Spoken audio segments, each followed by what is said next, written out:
Greetings, everybody. It's Jim, and I am having a special 2-for-1 special today here on Castle Archon, where I'm hitting two specific audiences. Now, the first is actually people who play the fantasy trip from Steve Jackson Games. I am going to try to convince them why they should be using Harnworld as their setting. So if you're a Harnworld fan, and I know many of you are champing at the bit to hit the link down below for our next Kickstarter, for the next hardback, this being the first, the Kingdom of Kaldor.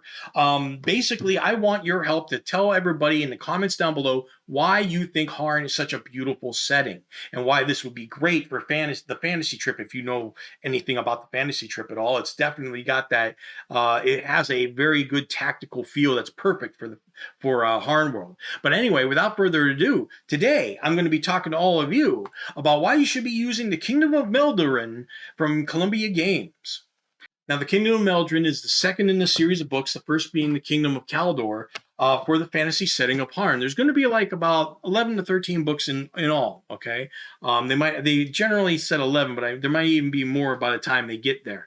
Now, the thing is, with the Kingdom of Melderyn is known as the Wizard's Isle as compared to the Kingdom of Kaldor. But basically, the wizards work in the shadows. Now, this is in contrast to many of you players that play Dungeons & Dragons or the fantasy trip, where magic is a little bit more pronounced. I mean, 1 in every 300 people is a wizard in the fantasy trip, so that's why you'll see things like magic shops and people just talking about magic as if it is every day.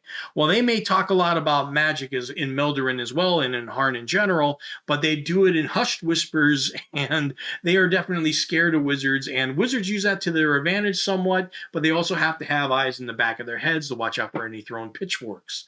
All right, so but it is very grounded fantasy, okay, and that's why I'm going to suggest this to a lot of my fantasy trip players out there, mainly because the fact that there's no stats in this whatsoever. This is all just pure information. Who owns what shop, what the intrigue is between the kingdoms and the cities, relationships of trade and everything. And this book is just beautiful. I mean, I've talked about this in the Kingdom of Kaldor too. The quality of this stuff, these books are top notch. And of course, so is the artwork. We got the artwork on the cover there from Richard Luschek.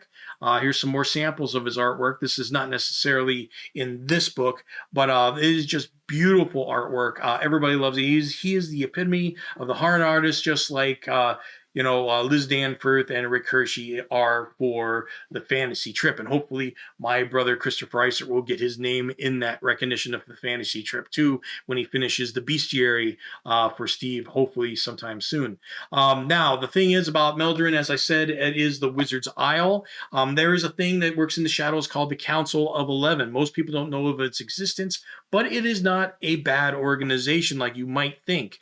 They are just a council of very high-minded, very intelligent people. Not all wizards, definitely a lot of wizards, but even some astrologers and the like. Just people on the highest echelons of the Elon Musks of the world would probably be there, right? But they basically try to give the kingdom and the surrounding areas the best advice possible. All right. Now, that doesn't mean that everything is beautiful in Melderyn, even though the Council of 11 helped that. They are not without their shedding of blood. There is the crusade against the Solari people, which are pretty much a primitive tribe. I don't want to call them nomads, but they are definitely a tribe of primitive people. And for whatever reason, there is a crusade against them, so that's interesting. Now, I'd be remiss to talk about all the detail that's in these books and not show you some of the maps, because the detail starts with these maps, okay?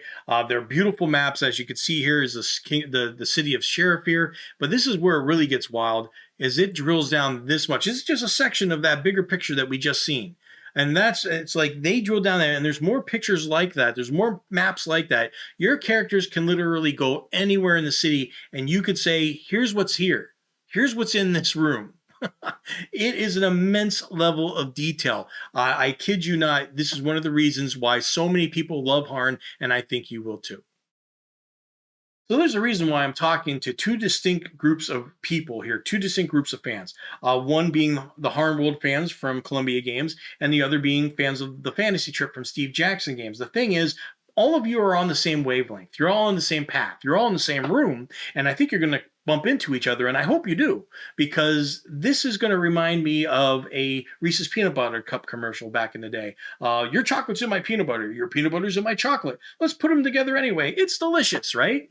That's what I'm thinking is going to go on here. So for fans of Harnworld, the reason you like Harnworld so much is because of the reality of it all, right? Well, the same can be said for the fantasy trip, because if you played the fantasy trip, you would find out that it's very easy to learn and get into, and it has such a tactical feel of any combat you get into. It feels like you can feel the medieval fight happening. I think it would be in your best interest to click the link down below and download their combat portion of In the Labyrinth called Melee for free. Play a few games of it, feel like a gladiator, and who knows, you might find a new system for your Harnworld setting. And just the same, for everybody that's into the fantasy trip, well, you know why you like the fantasy trip, and part of it has got to be because of the same thing, that tactical feel of that game that I just mentioned. And if you appreciate that kind of realistic feel, you're definitely going to want to get into Harnworld. There's no doubt about it. And there's a ton of information that you can get for free right now down below. There's like over 120 pages of free stuff that you could actually use this week in your campaign. A lot of freebies to check out. By all means, though, get the Kingdom of Melderyn, and you will get an opportunity if you're new to this Kickstarter. There is an opportunity to get both books, so it's not like these are going to be limited edition for right now. We don't know. We'll probably do reprints, maybe. I don't know. We've been contemplating whether it's going to be a limited edition or not. We'll see. All right, but anyway, there is a possibility of being able to get both books, but definitely click the link below to be notified when the Kickstarter begins. And by all means, have some fun this weekend. Check out Melee, or have some good reading material for you fantasy trip players out there. That's the video for today, and I'll see you next time.